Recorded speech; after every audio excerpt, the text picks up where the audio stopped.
Let's talk about the distributive and associative law for scalars.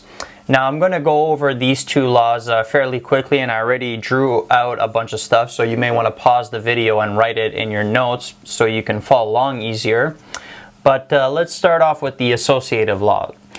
So all that's saying is that if I take a vector NA and multiply it by a scalar M, that's the same as if I took the scalars first, multiplied them together, and then multiplied that resulting scalar by the vector A.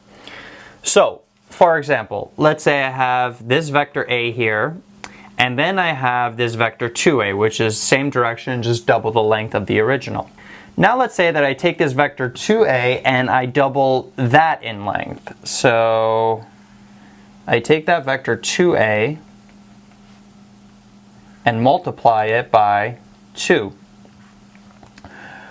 Well, this resulting vector here, notice how it's the same as if we took A and added it together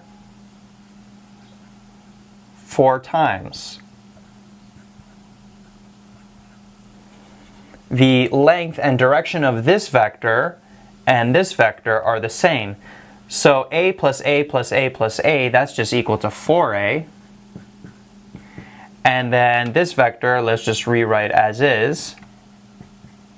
And notice how this proves our associative law for scalars, because we can just take these two scalars here, this M and N, we can multiply them together to get 4, and then we can just take that 4 and multiply it by A, and both of these are the same, and we just proved it with a diagram.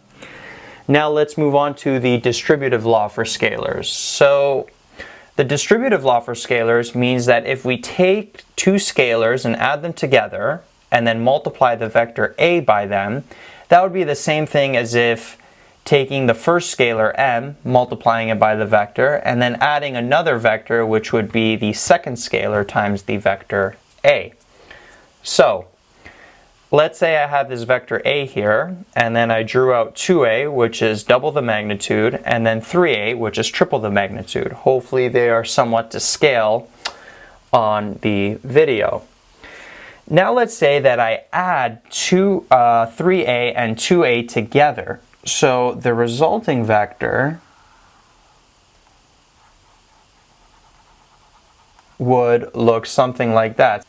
So that would be 3A plus 2A. And now notice how this 3A plus 2A, that's the same as if we added vector A 5 times.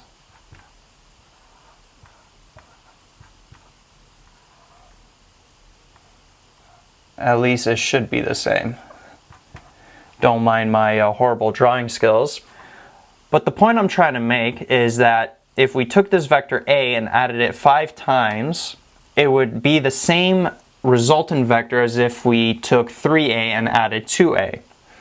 So as a conclusion, 5A, which represents this vector here, is the same as this vector here, this 3A plus 2A.